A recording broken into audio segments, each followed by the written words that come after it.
I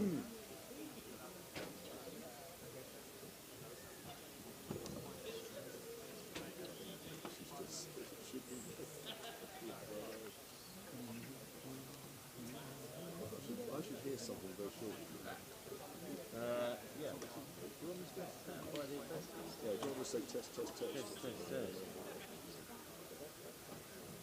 Oh, I can hear it, Churchy. 1, 2, 3, 4. 1, 2, 3, 4. 5.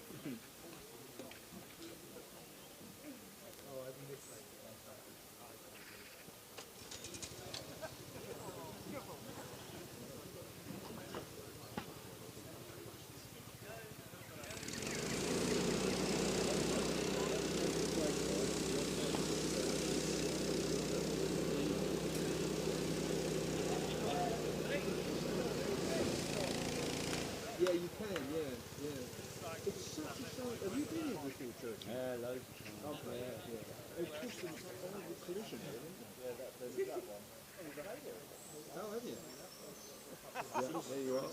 It is a shame. It's beautiful. Yeah, it's lovely now. It's a big blue, isn't it? No, I was shooting through there. Don't worry, Jim. Well, that's coming off, Rob. Well, I've been sorry.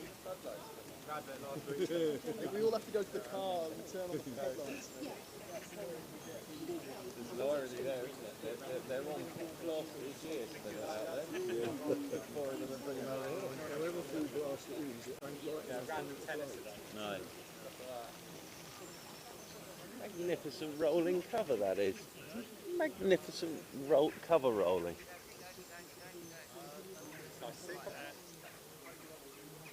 Yes. Have they got a massive floodlight on the end of them, those cover rolls?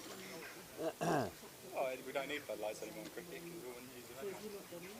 No, well I was just saying the irony being, of course, the reduced bowl, they'll be on full blast and they still won't be flying, whereas here... This is very drizzly at the reduced bowl. I will be so surprised if we get any cricket.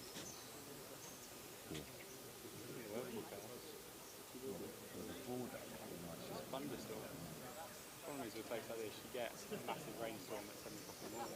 The reduced bowl or the oval, you're coming on at 100. It's the light, actually. You can't get dark there. And because of the trees, yeah, I know about this, obviously.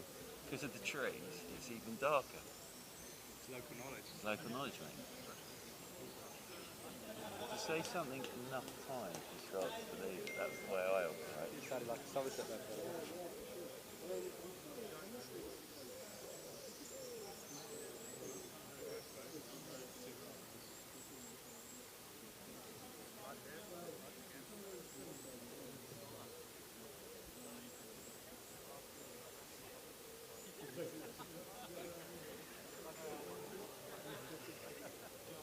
Oh, it's just good to be back. I love this place. Oh, mate.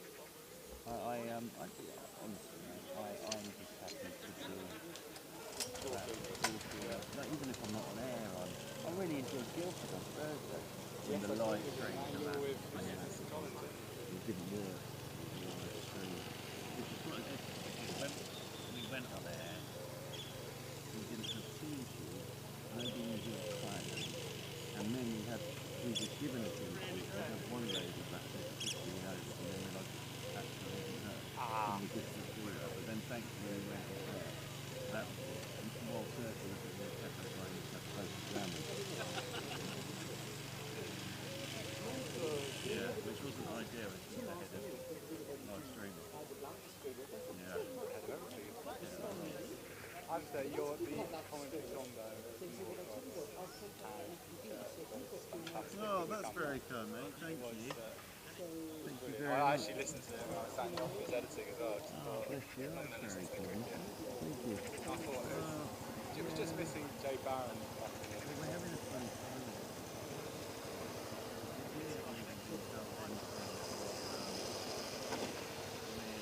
I'm not letting you know because I'm here, it makes me feel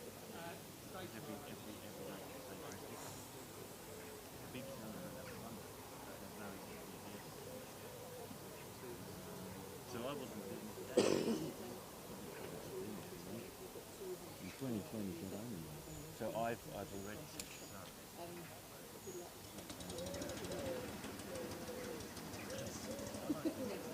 Yeah, because sorry. Well, After all these years, It's very different, isn't it? Although people say, oh, we'll just overlap the shoe. I think people, some of them will switch don't work. They like to Bob Pump. The problem is with some of them is they make mistakes, and normally they could get away with it.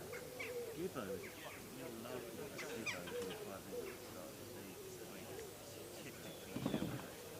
Just typical elder. He ats them as well now. He's like, he's probably someone goes typical at James Hildren. It's like, whoa, Well, there was that amazing Jim Allen one back then. oh, and he called him a knob. Yeah, it said, I thought I'd already been blocked, but now I realise why. Now I realise I haven't. I have now. It's like, that's That was unbelievable. fantastic. Yes, I do love that. It's just, the fans have a different, yeah, it's just that's the problem. No. Just is just miserable. It's one of those days when you wish they just tried to be rude, but I'm down here for 4 days. So. are you driving up and down today? No, so I'm at home tomorrow, which gave me the excuse to say, look, I'm not driving in and out of central London every day. Where are you staying? Travel lodge in between here and home. It's one of those places where I booked it and I'll put it in the sat nav tonight. I'm staying. Rain delay at the test. And it's probably coming this way. Don't know that for a fact. Normally. Is it working? Yeah, we're all right. Yeah, because it's Leo. Oh, I just I tried to do Radler.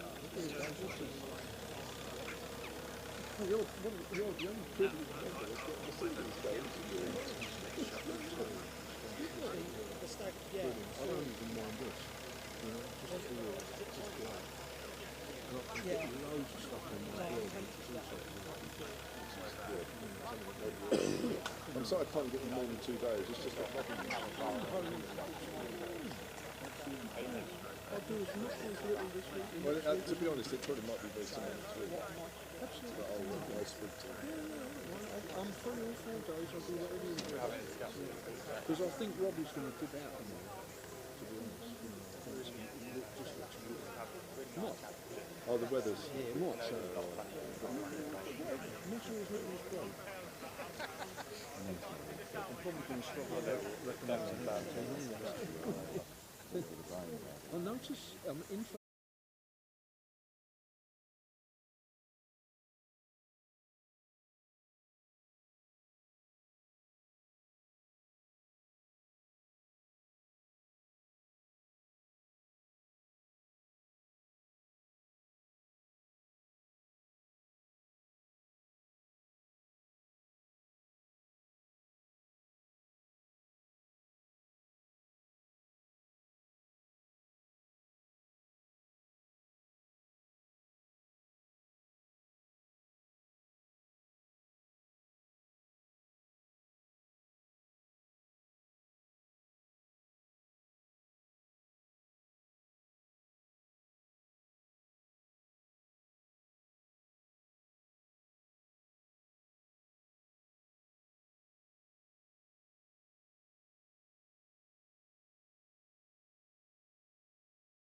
That's my very high-tech COVID spray that Mike's sitting on. It's very topical. See, it's not just a piece of old wood lying around.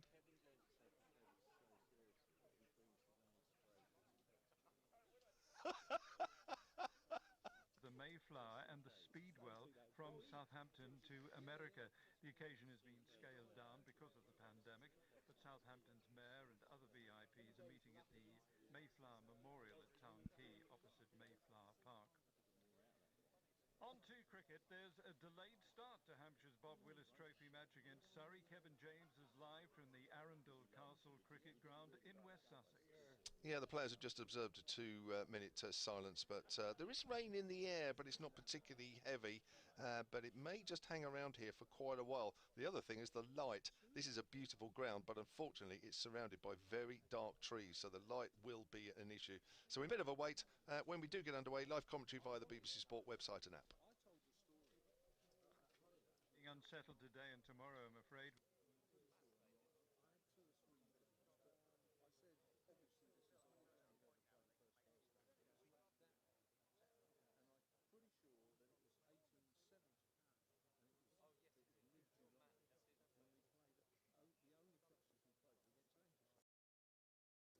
Pretty sure that it was 1870, and it was mid-July when we played the only fixtures we played against Hampshire. I think this is being over. He organised a fixture of 11 view of Hampshire so that he could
then he basically had a breakdown and he just started camping. So I said to Seth, we made this guy, but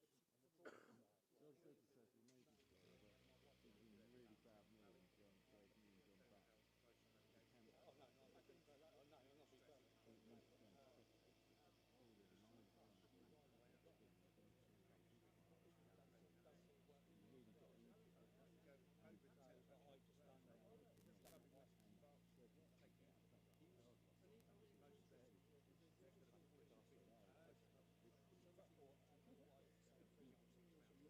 it's awful. Oh, that was it. She goes to I'm mad for him. yeah, so And he walks in and he big things. And I wore a date. He's been fair as well. And I walked in.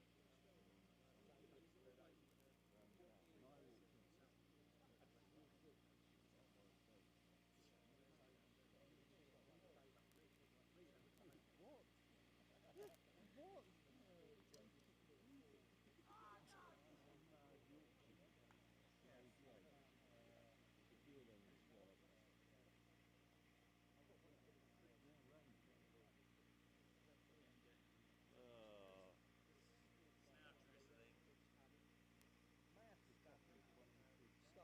was just thinking. the problem is, she's had a lot of holiday.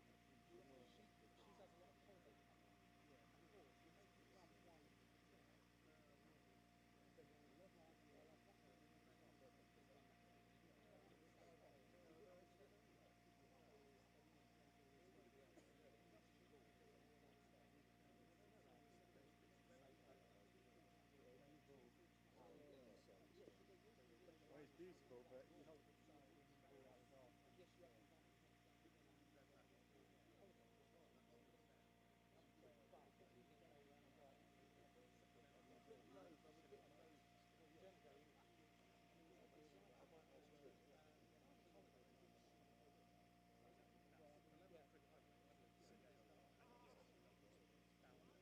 Amazing. What day was it? Just the last day? No, I was there 3 and 4. 3 and 4, yeah. Great. Is that going back? That's just starting to. And then you just set off on the road and you thought it was Stevenson or I'd have to set it. I've got to set it.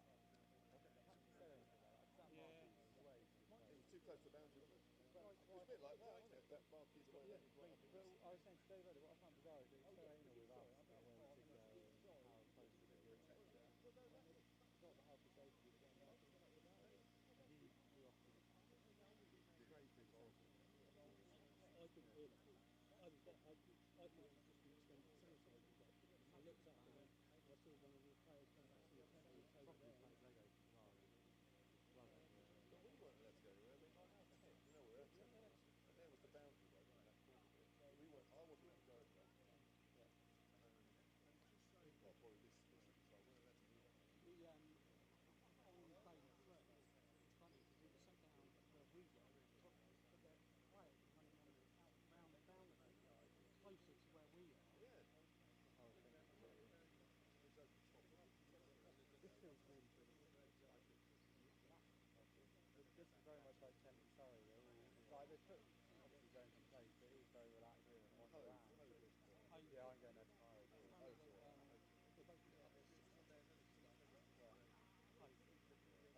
Yeah, I've just had a text message. I've got a message saying that we're going. I've just had a text message saying they're 6. That's the message. I'm going. We've got a specific. I don't get sunset on that. It's one.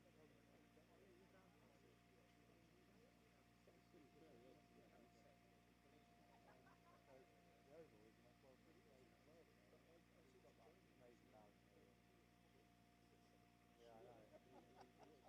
How strange times were in here.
Well, it must have done because we had a massive debate about it, or the kind of community was saying like everyone's breaking rules, well not breaking rules, but playing golf going to Unless dinner. you received the warning beforehand.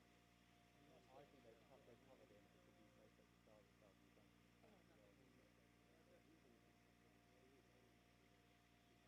believe that, as I said, the way they describe it is almost like he walks out with hands are free and another 500 pounds waiting. And as I said, there's no outside influence at the moment the way they've done it. So unless he walks out, obviously, but Maybe he's got on it after a couple of good lads. well, I would almost be more pleased if they just said, look, he went to the bar and got a bit drunk and all that. But They wouldn't have sent it down. well, the Sussex players who walk into the hotel. So what's the difference between winning the traffic lights for someone? All the players in their hotel are staying with the general public. So different. This is my point. I accept he's broken the regulations, but everyone else, there must be more to it because everyone else is breaking it. We've been told it's not in the car. Regardless of whether there's someone in the back.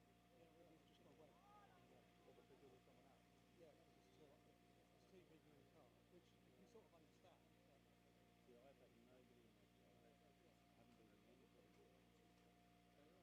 Even when I go back to the the garden state of your social 2 years media and ago. your garden and cricket, you can understand it. Nobody there. No, there we go. Not friends with But when I go back to this guy next to it, I'm going, I've had enough. So I was going to go home to my parents after this 4 days left, but as soon as I decided to stay down, I thought, well, I'm not going because you're staying with the public, tourists, etc. It's not worth the risk. And that's why I haven't gone home. I haven't seen my parents in a while. They've been having parties and sales, It's gone around. renting out. In 2 days, there's no point taking a risk. Well, that's Christmas. I can lift myself if something happens. Well, mate, that's why in many parts of Australia, experts say, well, I'm staying without a car. I'm telling you now. Oh, well, it's not me. We've had this morning.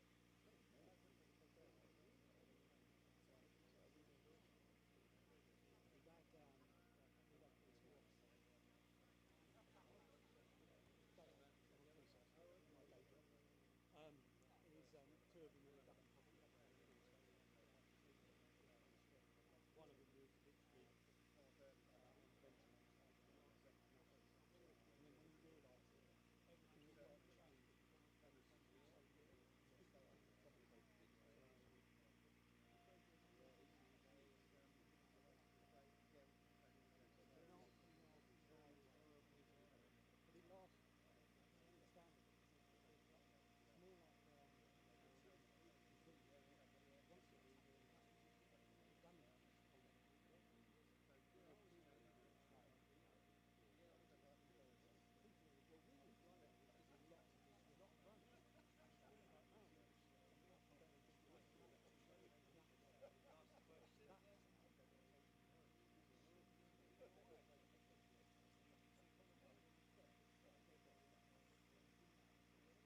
Well,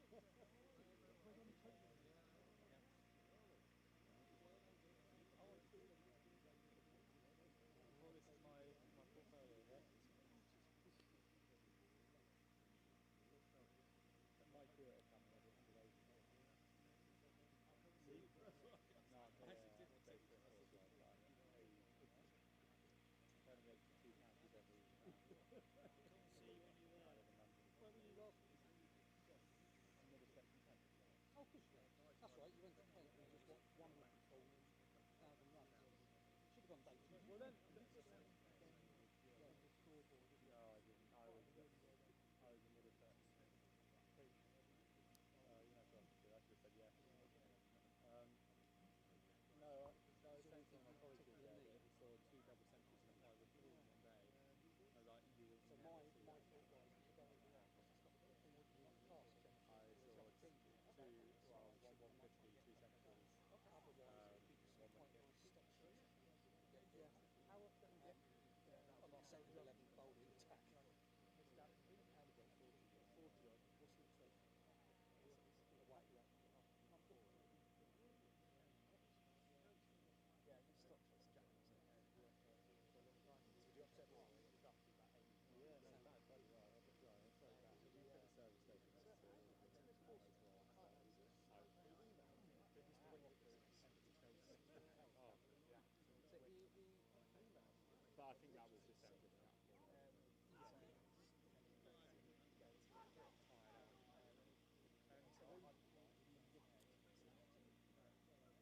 Yes, I believe so. I haven't been there, but they are there.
you have one at 11 till 1, 11 till 2.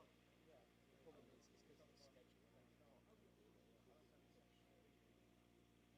I didn't, and one thing I did learn this week, I didn't realise that women's was typically over. Yeah, that caught me out when I looked at it. It was like 11 o'clock start. Yeah, 10 o'clock starts. I thought, oh wow, 2:20, 10:30 in the morning till like 1 o'clock. Great, they'll be home by 5. No, you're 58 stuff. Yeah, I was like, I'm doing that. Tell me to hit 10 o'clock.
if I'm coming up to the oval, if you come down to our place, you're going to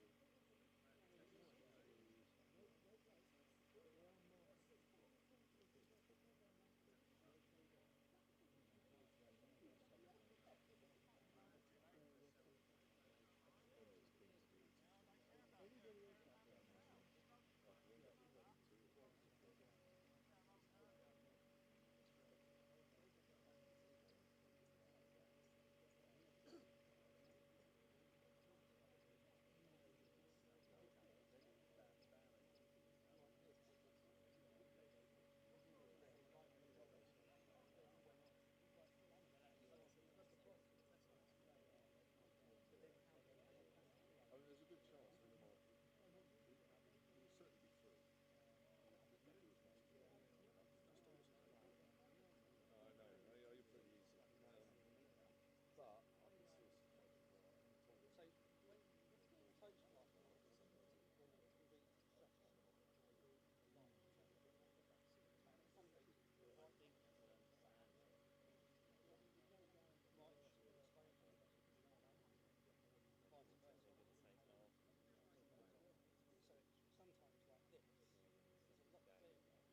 got them with you in the car? No, I've got a rugby ball still. See, all these sports you prefer to cricket. I love all sports. I don't really. I see all your pictures, you know, that you like all sports. Which one's the best to photograph? Prefer rugby, my best is cricket. Very different sports. I'm still listening to what have we got for this shirt? You gave it yourself? When I left the wedding last year.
Testing. 1, 2, 3.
Testing 1, 2, 3.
And a very good afternoon to Arundel Castle Cricket Club, Arundel Castle Ground. From myself, Kevin James, and Mark Church of BBC Radio London. Good afternoon. Good afternoon to you, Kevin James. Good afternoon to everybody, and very, very pleased to be here at what is one of the most beautiful grounds possibly in the world of cricket, I would say, and we're very lucky to be here. We're under a lovely gazebo. We've been made to feel very, very welcome, and the good news is it's brightened up and there isn't any rain, and we are going to get some cricket. We certainly are. So yes, it's Hampshire against Surrey in West Sussex, which sounds slightly confusing, but anyway, for those of you that do follow your cricket, you will know that the Ageas Bowl is out of action because that is currently hosting a test match. So Hampshire are using Arundel as their home ground this week and next week against Essex.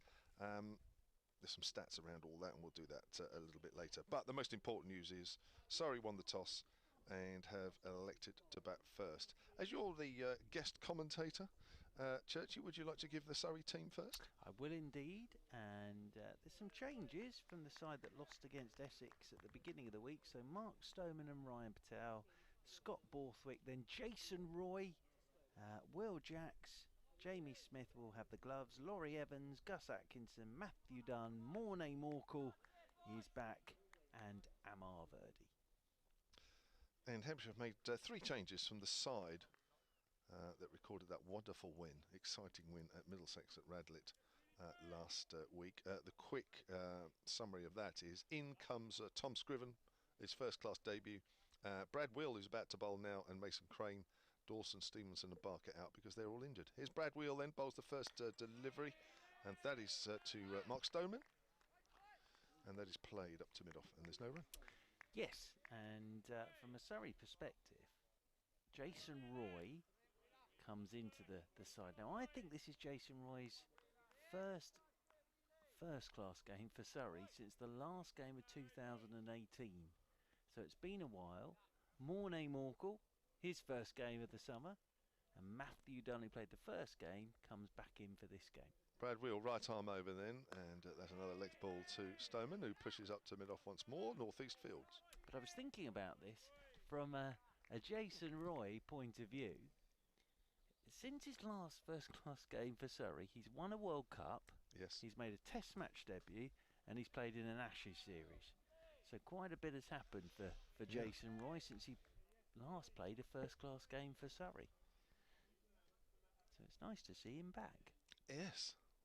And for all of his, all the chat that's about whether he's a white ball player or red ball player, he's got a good first-class average. Come to that later. His first runs of the afternoon. Lovely drive through the covers, and that is going for 4. Well, that has absolutely whistled across the outfield. Just leant on that Mark Stoneman and whistled away for 4. And we were saying, Mr. James, that it's normally a pretty good pitch to bat on here at Arundel, isn't it? They're usually good pitches for batters. Kevin James made runs here. It must be flat. Yes, perhaps more about that over the next 4 days as well. Not too much more, though. There's not loads of runs, but there's a couple here and there to talk about. Here's Wheel again, then over the wicket to Stoneman. Gets one outside the off stump, plays and misses. Good delivery. This is, if you love your stats, this is the 15th ground that Hampshire have played first-class cricket on, home ground. 15th home ground. Well, we're lucky to have Dave Allen here with us, and Dave wrote a brilliant article last night on the Hampshire website about Hampshire at Arundel. It is a gorgeous ground, it really is. It's very different to how it normally looks when there's first-class cricket. Yeah. Here's Wheel, bowls to Stoneman again, who drives past a diving Sam north-east, and that's going to be 4 more through mid-off this time. Up towards where we are. There is a huge embankment in front of us, so there's no danger of the ball ever getting near us, I don't think. I don't think it's ever going to travel up that embankment. That would be some shot. But even so, that was a nice shot. Yeah. And 2 boundaries in the first over. Extremely positive looking shots from the Surrey captain there, Mark Stoneman. The drive through extra cover, and then the punch down the ground for 4. He looks in good nick already, Mr. Stoneman. As Brad Wheel comes in again. And bowls. His first game for Hampshire this season. That cuts away, and that's 4 more. Whoa, 3 boundaries. And what a start by Surrey, who are 12 without loss. Well, you have to say that Mark Stoneman has sort of marched out there with positive intent, because a couple of drives and then that was short and that was wide, but that was put away brutally by Mark Stoneman. Absolutely whistled off to the boundary rope for 4 runs. And Stoneman is off to a nice quick start here. And 12 without loss. Surrey, after the first over, having won the toss and decided to have a bat first. So we are up on the hill. It's the Park End, isn't it? Officially known as the Park End here at Arundel. And then the Castle End, officially known because that's the end where the castle is. Makes perfect sense, really. Not that you can see the castle, but you can see the flagpole away there in the distance with a flag on top of it. And what a lovely flag it is. Well, it's a lovely castle. As I say, though, you can't see it. It's going to be Ian Holland to get us started from the Castle End. But it is I can assure you, it's a lovely castle. But because of all the trees, all you can see is the flagpole. Holland then comes right arm over the wicket to Ryan Patel. Now he's found the edge, and that has flown past a diving third slip, gone between third slip and the gully and away for 4. So our 4th boundary already, but Ryan Patel pushed forward, and that was a genuine edge. That absolutely whistled away down to that 3rd man boundary rope for 4 runs. 3 near perfect shots from Mark Stoneman and 1 iffy shot from Patel. Yeah, Stoneman and Patel have been the opening pair for the first 2 games. Ryan Patel's got himself in on 2 occasions and got himself out on 2 occasions. But that looked a good first delivery from Holland. Absolutely whistled off, though, down to that 3rd man boundary rope. It's an exciting start. It's like a one-day game. It's like a 2020 game, actually, at the moment. 16 without loss, Surrey. And we're only in the set. Well, we've only had 1 ball of the second over. Holland will come over the wicket to the left-handed Patel, and Patel pushes up towards mid-on. And there is no run. Players have got their own marquees again and tents away to our right. We've got the written press tent away to our right hand side as well, and then a couple of other big marquees for the players to eat in. But you sort of get used here at Arundel to marquees all round the ground as Holland is in and Ryan Patel is beaten on the outside, pushing forward, and that's taken by Lewis McManus, moving away to his left. But yes, on that far side of the ground, as we look, there are normally lots of marquees and catering facilities, but obviously there's nothing. But what I can see, very sensibly, this is very sensible, a couple of members of the ground staff sat on chairs with gloves on, who I think are going to do ball retrieval work. Otherwise we could be here all week, as over the wicket again comes Holland. This one's an outside edge, but all along the floor by Patel, down towards 3rd man, and they'll pick up a couple of runs, and that will move Patel on to 6, and that will move Surrey on to 18 without loss. Fast start from the visitors. It looks a good pitch. It does. Already, and we knew it would be. Quick outfield as well. It may just be the angle we're at, but it all seems to be happening very quickly at the moment. Holland is over the wicket once again to Ryan Patel, Yorker. Oh, and Ryan Patel, is he out? He is. He dropped the bat on it. The balls roll back and in slow motion trickle back onto his stumps, and Ryan Patel has to go because 1 bail has come off. And that must have been agonising for Ryan Patel. As I said, it all seems to be happening very quickly. That's happened in slow motion for Ryan Patel. Great delivery. He actually played it pretty well. Dropped the bat on it. Head shot round, desperately tried to get something on the ball as it rolled back towards the stump, and it's just not 1 bail off. And Ryan Patel has to go for 6, and Surrey are 18 for 1. So who was it in the test match? Was it yesterday? One of the Pakistan players, might have been day before, where a similar delivery and the ball hit the base of the stumps at the Ageas Bowl and didn't knock the bail off. You may not have seen it the way you're looking at me, but I definitely saw it. I think it might have been on a news report or something like that. And Ryan Patel just saw sufficient speed on the ball just to dislodge that one bail. This game is moving rapidly forward. It's been worth the hour and 40-minute wait. And Ian Holland picks up his wicket. The situation in the South Group table that both these sides find themselves in coming into today's game. Surrey have played 2, lost 2. Middlesex and Essex, their 2 defeats. Hampshire played 2, won 1, lost 1. They started the competition with a defeat at Sussex, not too far away from here. Brighton, and a win over Middlesex last week. So Hampshire are 3rd from bottom. I suppose that's a bit mean, really, when you've only got a 6-team group. So shall I say 4th? Sounds better, doesn't it?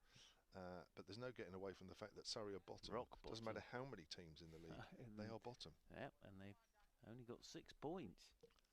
And yeah, they found it pretty tough, those 2 games.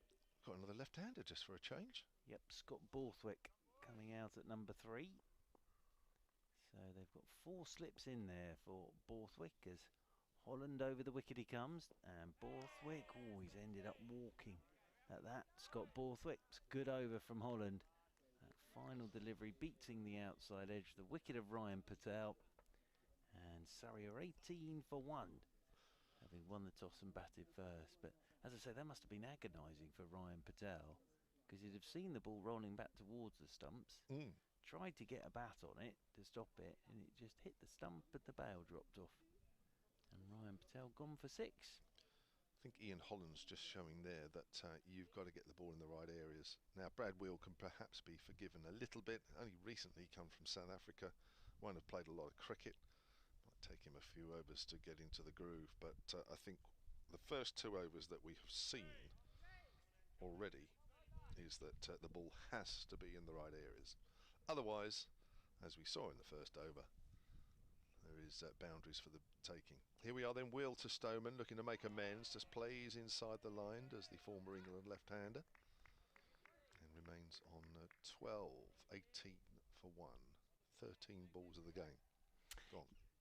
Speaking to Vikram Solanki after the second game against Essex, not making any excuses at all. You know, Surrey have been second best in both the games. Yes, there are players missing, but they've been second best in both the games. Hence, sitting at the bottom of the table on 6 points. So Wheel bowls from the end that we are commentating from, and bowls to Stoneman. That's straight. That's a good delivery. Nice delivery, which pushed up to mid-on, fielded by Felix Organ. You have to say, though, Surrey look a better team when you can put in Jason Ryan Mornay-Morkel. It always helps. And the 3 to miss out from the last game. Adam Finch has gone back to Worcestershire, but he impressed a few, did Adam Finch. Ricky Clark's got a niggle somewhere. He was hobbling a bit at the end of the Essex game. I think James Taylor's having a break. Played the first 2 games, James Taylor. I think he's doing 12th man duties for this one. Brad Wheel in the game then on bowls. Stoneman leaves alone, and Lewis McManus takes that low down by his feet behind the stumps. But yeah, interesting with Jason Roy.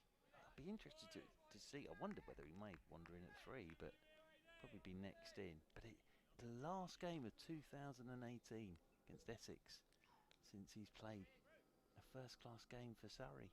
As I say, he's done a bit since then, in terms of international stuff. He has. Wheel again then, runs from about where the sawdust pile is, comes in and bowls. That's outside the off stump. That's a nice carry, but left alone by Stoneman. And I think Mr. Morkel arrived at the beginning of, well, sort of mid. What day are we today? Saturday, aren't we? I think he was the beginning of the week. Yeah, he won't have played a lot of cricket. He would have played none whatsoever. No. Be interesting to see what sort of shape he's in. Exactly. In these strange times.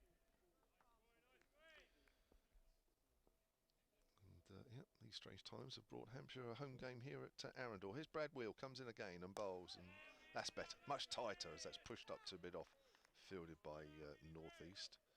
Surrey remain on 18 for 1.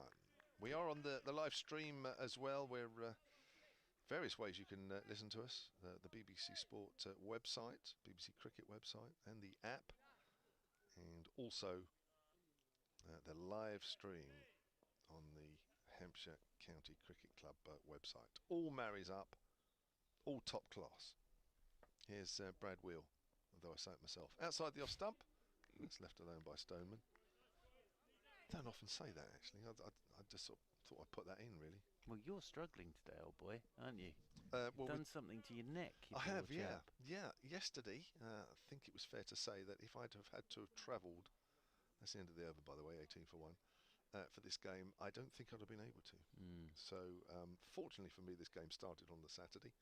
I was able to get some painkillers, which has enabled me to be here. Let's hope the painkillers last for a few days. Just had a chat actually with the Hampshire physio. I did offer him some money actually because I always start asking for advice. A bit like going to a solicitor and asking for advice and saying thank you very much, it's very nice of you, and walking out. Yeah. No, He gave me some lovely advice. Good. Any about your neck as Holland comes in over the wicket forward, comes Borthwick. Holland from the castle end again hits a good line and a good length, and that's taken by McManus, moving away to his left-hand side. His advice was give up the commentating. He made it sit down for life advice with him. I'll go see him later. I do like this. This is good thinking. I know this is a little thing, but I do like, being the sad man that I am, I do like it when things are thought through. As in over the wicket once again. Oh, it's Holland. Has he got an edge on that? Yes, gone. Scott Borthwick goes. This is great stuff from Holland. Little outside edge. And Scott Borthwick goes without scoring. Surrey are 18 for 2. And Kevin James was saying, get it in the right spot. Well, Holland is doing exactly that. And Scott Borthwick goes without scoring. And Surrey in a bit of bother. And Holland has hit that right line and that right length. That looks an absolute beauty. That's nipped away, isn't it? Yeah. What's that pitch? Middle and leg, maybe? That looks a crackerjack of a delivery. I don't think he could have done much more. No. He's getting some good ones at the moment, Scott Borthwick. That one, just seeing it again on the live stream. Wow. That is a really tough ball to play. And he goes without scoring. Will Jacks at 4. So Jacks at 4. And Surrey 18 for 2. And Holland here, well, he's hit that line and length. That did do a bit. 2 for 6, Ian Holland.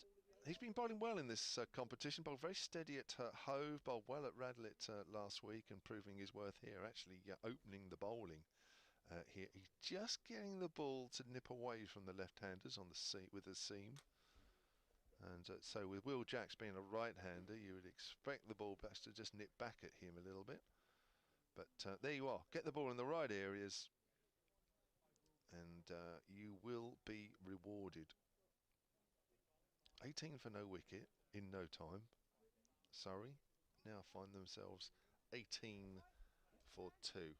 Good player, this Will Jacks, isn't he? Very good. He's been very good in this Bob Willis Trophy. His natural game is to attack. That's his natural game, but he's really got his head down and built innings in this Bob Willis Trophy so far.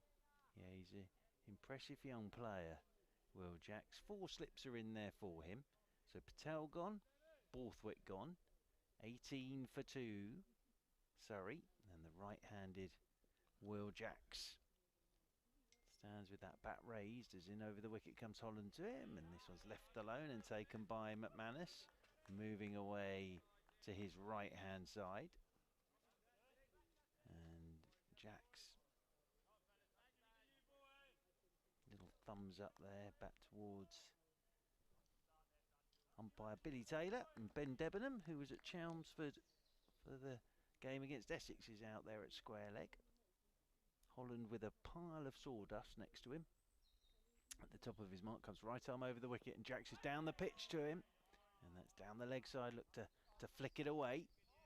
Did Will Jacks, got nothing on it and taken by McManus, but this is what Jacks did at Chelmsford. Bats out of his crease a touch and then tries to go to the bowler. But what I like, you know, I was saying about things that have been thought through. and it's been spotted by an England international who's having a little look at the live stream at the moment while they're not playing at the Aegeus Bowl, as Holland comes in over the wicket once again to Jacks, who lets this one go outside the off stump and taken by McManus, is the fact that the outfield is very parched. So the ball's whistling off to the boundary. Now, that's fine if Will Jacks plays a cover drive from this castle end out towards the marquees, because there's people there and there's a fence. But away to the left-hand side, the leg side, it would keep going for miles. So they've deposited these two members of the ground staff with their gloves on as ball retrievers, I think, which is quite a good idea. As Holland is in and Jacks is forward, turns this one up towards mid-on, and there's no run. But Mr. S. Curran is having a little look at the live stream before there's a ladybird on our ISDN kit. While they're not out there at the Aegeus Bowl to see how the start of this game goes, and even he spotted the fact that the square looks very green, but the outfield is very parched, isn't it? Just going back to your point of the ball spotters, assuming that's who they are in the distance, I mean, otherwise, of course, they might just be people that have sneaked in and put out the deck chair and just fancy watching a bit of cricket. I mean, I hope they are ball spotters. If they have, they've come prepared with their surgical gloves, haven't they? Not taking any chances. Not taking any chances. No. Here's Brad Wheel then. And bowling to Stoneman, the left-hander, leaves that alone outside the off-stump, just angled across him. So it's very overcast, isn't it? And I have to say, looking towards the castle and to the right, the clouds look a little darker. I love what I've always loved about this ground, and those that have been here and know of this ground, is that opening away to our left between the two. Well, there's a line of trees leading up to the opening on both sides, but there is an opening which sort of looks over the downs, the Sussex Downs, are they? I don't quite know. That's straight. Stoneman pushes that back to the bowler. That's one of the all-time sort of all iconic features of a ground, isn't it? Where you've got a tree-lined ground, and away to which is Stoneman's deep mid-wicket area, deep square leg area, there is an opening of these trees, and the sort of the terrain slips away in a deep dip, doesn't it? And then you can see for a long way, even though it's quite sort of misty out there and hazy. You can still see a while. It's always a very iconic feature of the ground. Stoneman whips that away through that area. Actually, there's a ball spotter out of his deck chair, and he picks it up with a surgical glove. So no problems there. We don't have to have the ball cleaned or anything like that. It's a good bit of fielding, actually. I have to say, if any of the fielders drop like they did at Radlett last week, we've got a ready-made fielder there on the spot at deep square leg. But let's not take anything away from that shot from Mark Stoneman. That was a beautiful shot. Cracked away, and 4 more takes the total on to 22 for 2. Yeah, he's picked up anything loose so far, hasn't he? He looks in fine form. It has to be said. Brad Wheel comes in again and bowls to Stoneman. Stoneman drives and plays and misses. His first false shot of the afternoon. I've seen enough of Mark Stoneman now. He sometimes does this when he's been a little out of nick, which he has been in this Bob Willis Trophy. Hasn't made a big score yet. He just comes out and plays like this. Really aggressive. Remember, he was out of form and they made 100 against Nottinghamshire, I think it was. Literally from ball one, just came out and tried to take it by the scruff of the neck. He looks in that sort of mood at the moment. Here's Will bowls, and that's a good delivery. He's playing at that one. That's where it's got to be, ball after ball. There was a bit there with the new conker.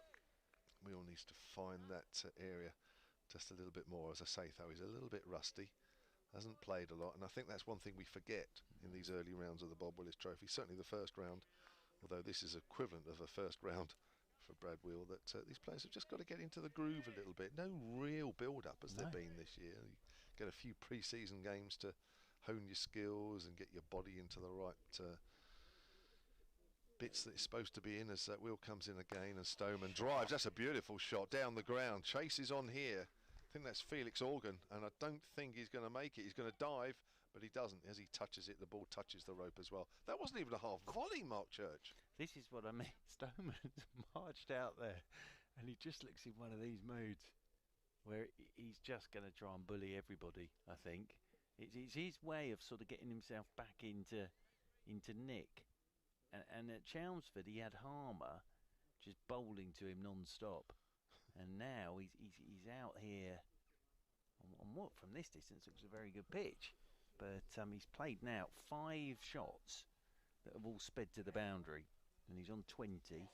That's the best of the lot. I think that punch down the ground there was a beautiful shot from Mark Stoneman. But he just is. He looks like a man that means a bit of business today, doesn't he? Well, I'll be honest with him. I mean, over the years, I've found him to be a little bit sort of dour in his batting in a way. He looks like he's played like a man a bit out of nick. Looks like his mindset has changed. This is where he plays his best cricket, like this. Holland is into Will Jacks, who lets this one go outside his off stump, and that's taken by McManus. Stoneman's 20 has come off 18 balls. And all in boundaries as well. 5 boundaries. Save your legs. Well, as I say, with this outfield, but I think our sort of designated ball fetcher showed why they're there, because if that had gone down that slope, it would have just kept going. Yeah. Because it's on a slope down there. As over the wicket once again comes Holland, and Jacks drives thick edge. It'll race away for 4, but wasn't completely in control of that. It was in the air a long time between full slip and gully, but it's away for 4 runs, and Will Jacks is off the mark, and Surrey 30 for 2. You can't take your eyes off this for a moment. Certainly can't. Just pushed at that, didn't he? Pushed at it hard. Will Jacks. Fortunately for him, no gully. Didn't even need to run for it either. It's not the smallest of pitches. Areas. It's quite a big boundary all the way round, but it was a little bit wide there. Jacks played that a long way away from his body. Over the wicket comes Holland once again, and Jacks lets this one go watchfully. Outside his off stump. Yeah, 4 slips and a cover point for Holland at the moment. And then the captain, Mr. Northeast, is stood up there at mid-off. There's the mid-on, there's a mid-wicket, and then I think out the side of our tent there'll be a long leg. Alfonso Thomas is having a little stroll around the boundary edge there. Having a bit of a watch as over the wicket comes Holland, and forward goes Jacks, lets this one go. Good length that from Holland, outside his off stump. But it is a magnificent view from up here. If you like trees, this is you come here on holiday to look at your trees, wouldn't you? Is that an arbor? No, was it arbor? Something just no. I have to look that up actually. I'm not one myself. No. Funny enough, I bought a couple of trees in the winter. Yeah, nothing like these. Well, these have been here a while though. As this one's left alone outside. I don't think they come that size. As this one's left alone. Well, you'd be surprised. I bet. How big's your tree that you bought? Well, they were pleached trees. Right. Do you know your trees? No. Does pleached tree mean anything to you? Nothing at all. No. Okay. Well, pleached trees. For those of you that may be vaguely interested, pleached trees are ones that actually have a frame. So rather than sort of be nice and round like all these are, they are actually long and thin. As over the wicket comes Holland once again, and Jacks' forward turns into the leg side, and there is no run into the over. But I went to a place, sort of Hampshire Dorset border, which sells trees. I wouldn't say when I look around the ground here there were too many that you could buy this big, but you could certainly buy mature trees. Now I never knew such places existed, but they do. I mean, I bought small ones compared to some of the ones that were there, but there were some trees there that you could pay hundreds and hundreds of pounds for. Bizarre. But anyway, now you can get in touch with us. Several of you have. I will just give you or remind you of the ways that you can. From a Surrey Persuasion and Mark Church. At back and across is probably the best way. It's the only way, isn't it? On Twitter, yes, I think it is. Thinking about it. There you go. Here's Brad Wheel once more, right arm over, bowling to Mark Stoneman once more, and Stoneman gets a length ball and plays that out square on the offside, and that is fielded by James Fuller. For myself, it's at Solent Sport on the tweets, or solentcricket@gmail.com, and 1, 2 of you have done that already. Joe is listening. Remember Joe? Joe? Yeah, Joe.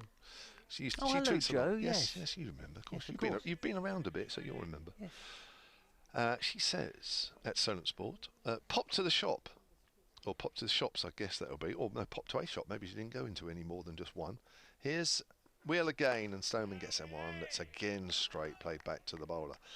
In a break, she said, in the drizzle, badly timed in brackets, and already missed 2 wickets. Great start for Ian Holland, but already sounds like Stoneman is the one we need.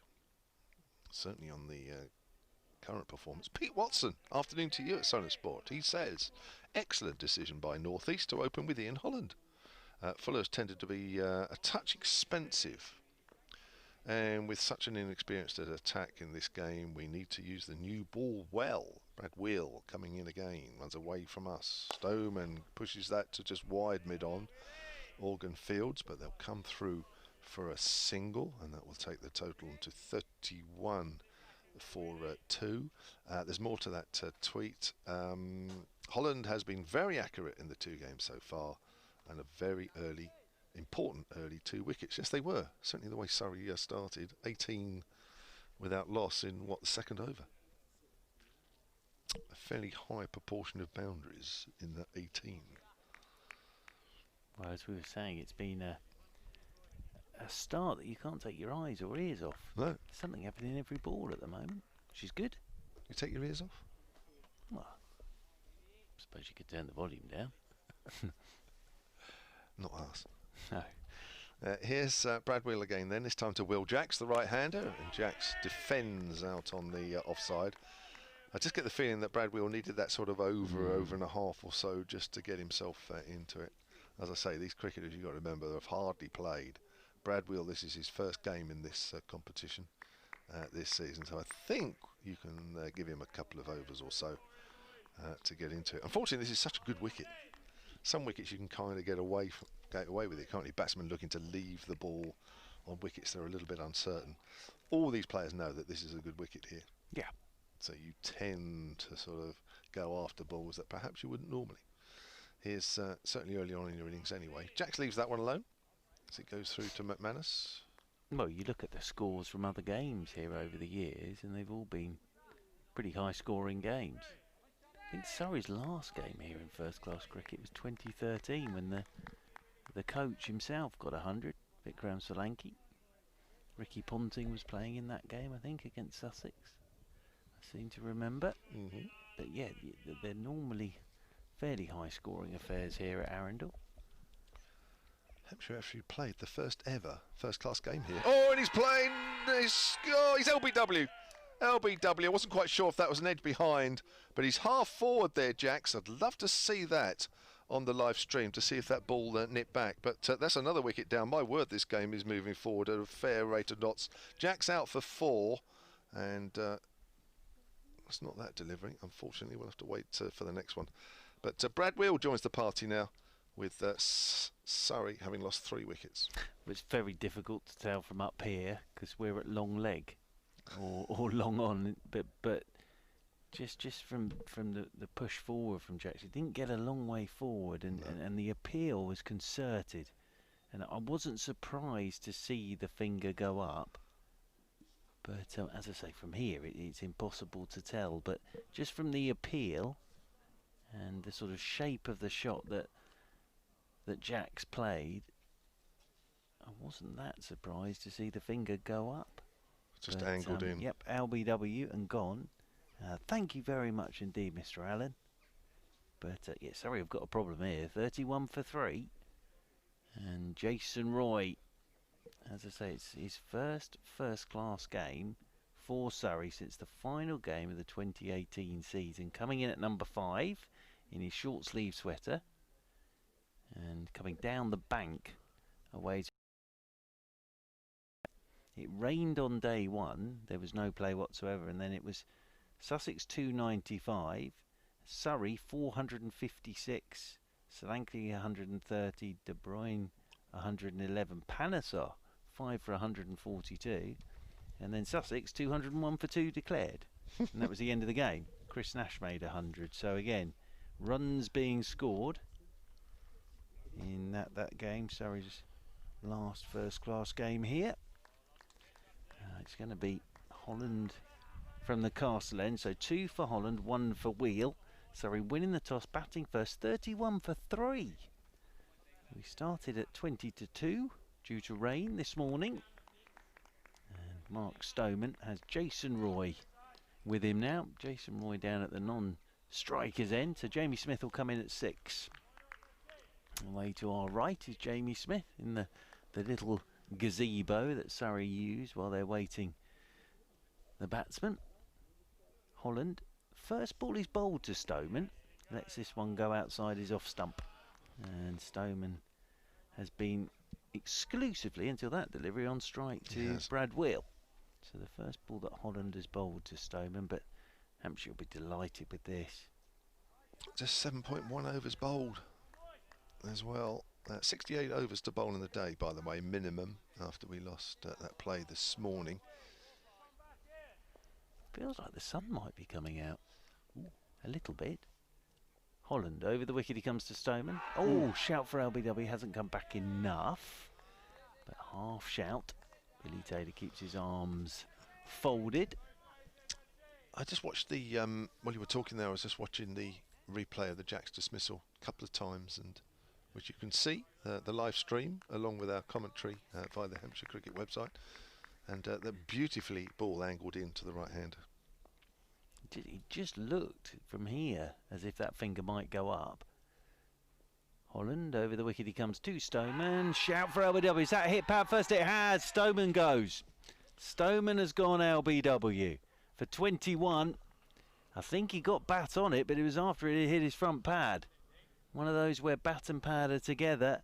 But Billy Taylor's finger goes up. Surrey are in all sorts of bother now. 31 for 4. Holland has 3. And Mark Stoneman, LBW to Holland for 21. And this is all happening very, very quickly at the moment, Kevin James. Holland has 3 for 10 now. I don't think Mark Stoneman looks particularly happy with the dismissal. Just watching it again on the live feed, fairly high. He wasn't playing a shot. It was one of those. If that's the ball I'm thinking of, maybe it's. It was one of those where it either hit bat or pad first. Just watching it. Oh no, he's playing at that one. So it was the ball before that he padded up to. Stoneman's just looking. Yeah, his reaction, I think maybe he was just a bit disappointed. I think he was one of those where he was thinking of maybe not playing at the ball. Ball maybe just come back at him a little bit. Swinging? Is this swinging? Or is it off the pitch? It's difficult to tell because the camera's behind the batsman. We haven't got a camera at each end, unfortunately, but even so. It's straight, that's for sure. Well, it's good bowling from Hampshire. However it's happening, Surrey are 31 for 4 and in all sorts of bother at the moment and won the toss and batted. Good toss to lose this. Who would have thought that at 18 without loss, halfway through the second over? Sam North East must be thinking, oh, this is all right. Wow. I mean, the ball's nibbling, but no more, is it? It's not bouncing much. It's not no extravagant movement at all. So, Jamie Smith with a job on his hands out there in the middle. 4 slips for him. Holland is over the wicket to Smith, and Smith that's down the leg side, and McManus gets something on this. Away to his left, bit of glove on it. Was it off the pad? No, buys the signal. And that will bring Jason Roy on to strike for the first time. So 2 fresh batsmen out there in the crease. Now Jason Roy hasn't seen a red ball since the Ashes series. That's how long ago it is since Jason Roy's seen a red ball. He'd have had a hit this week, but he's in here at 33 for 4. And this will be a tester for even Jason Roy, as he waits with his bat raised, and he's 4 and he's off the mark straight away. Got a good stride in there, thickish edge. He's running through the gully.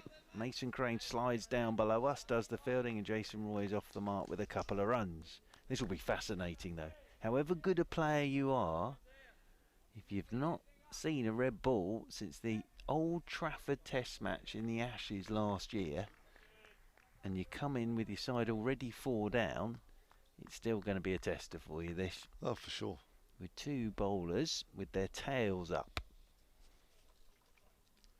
Roy waits again. In his short sleeve sweater, and this one's down the leg side, and Roy nothing on that as it's taken by McManus, but it's another very good over from Holland, the wicket of Mark Stoneman. And Surrey 32 for 4, I think that is. We can't actually see the scoreboard because it's, well, it's next to our tent. So tomorrow, thanks to the wonders of modern technology, Mr. James has the live stream on, but I'm going to bring a bathroom mirror in tomorrow, and then we can put that down in front of us, and hopefully it will reflect the scoreboard back to us. That'll be a first, won't it? Yeah. That will definitely be a picture for the BBC website. Oh, they love stuff like that. They'll love that. Content, they'll lap that up. that's what it's all about. That might be sports Forget photo the of the game. year. Forget the game. Yeah. Forget what's going on in the cricket. It's all about content. I think that will be sports photo of the year. If you get it right. If you take it at the right angle. I'd be delighted if it was. Brad Wilk to continue from the park end. That's our commentary end. Jacks for 4.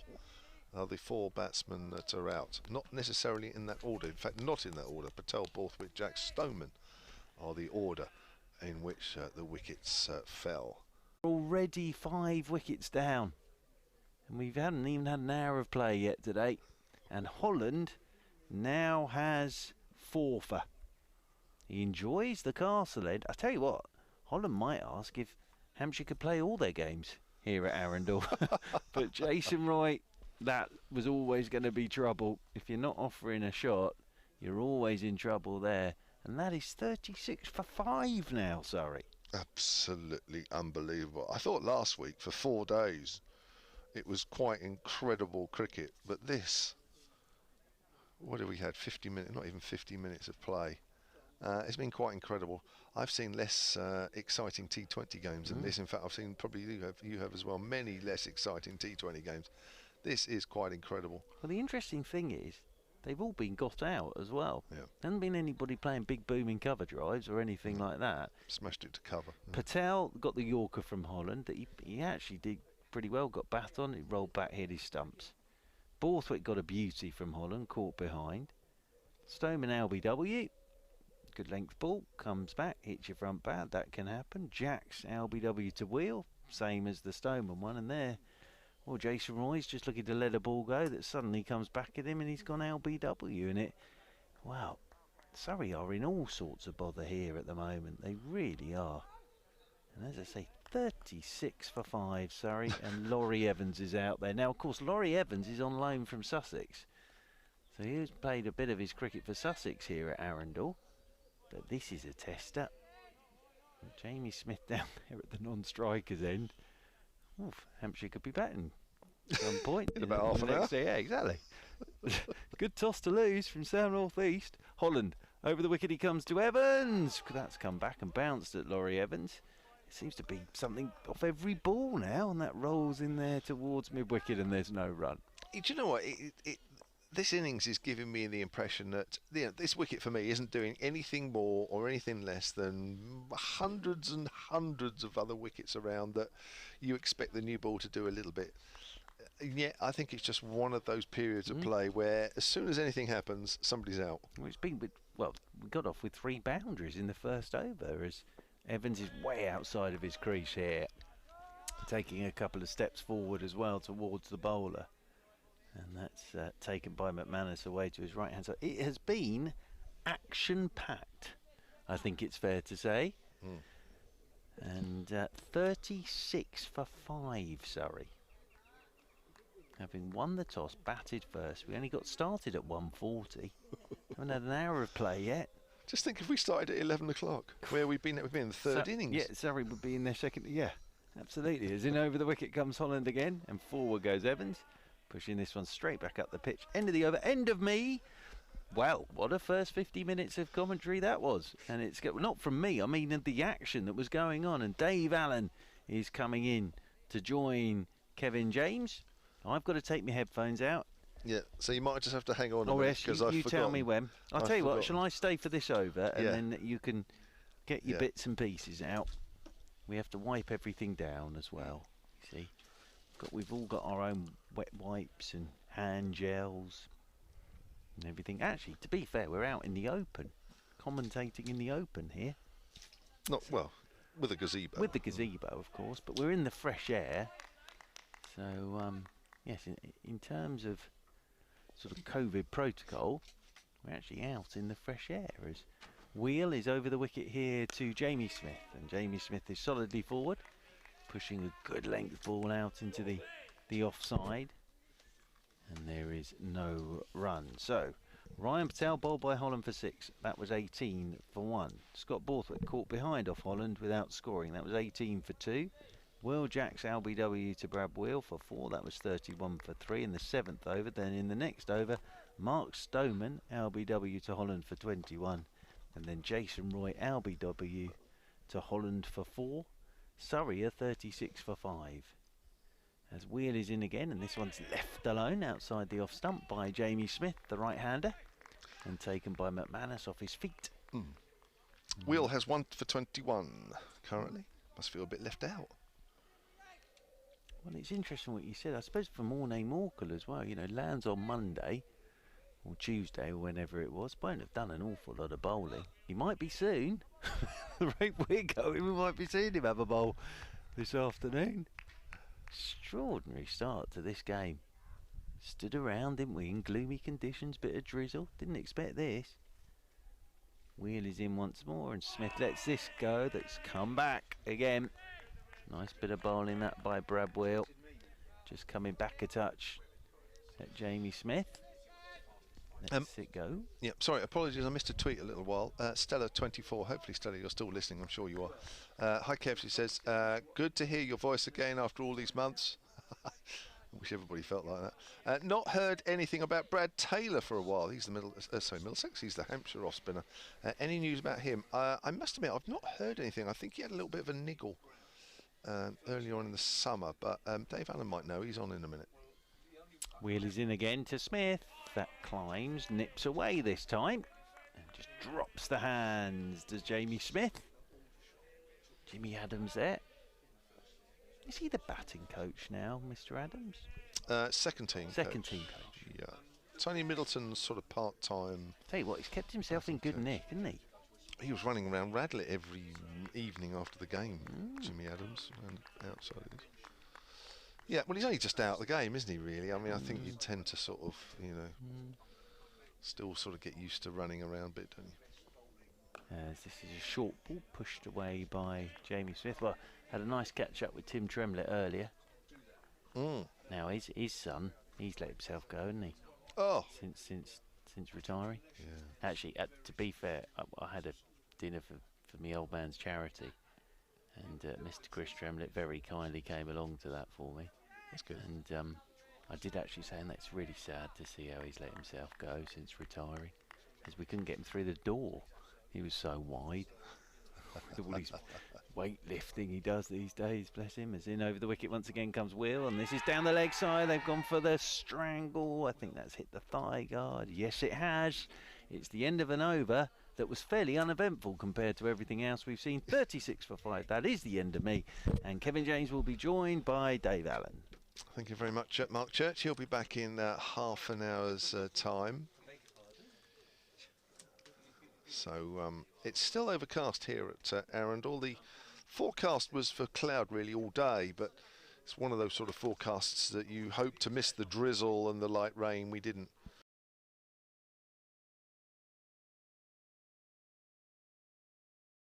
It's just that we're lucky at the moment because it's not drizzling.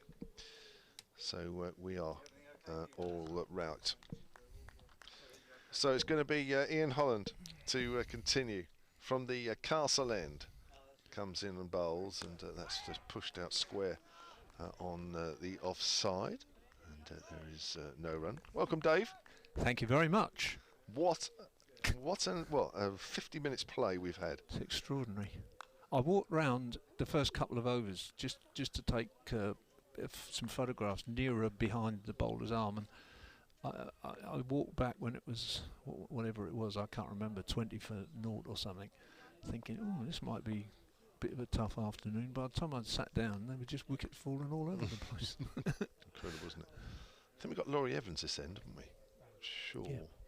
Yeah. Holland bowls. He's trying to cut that, and it's into the ground, and that rears up horribly at Lewis McManus off the turf just in front of him, just turned his head a little bit. I think that.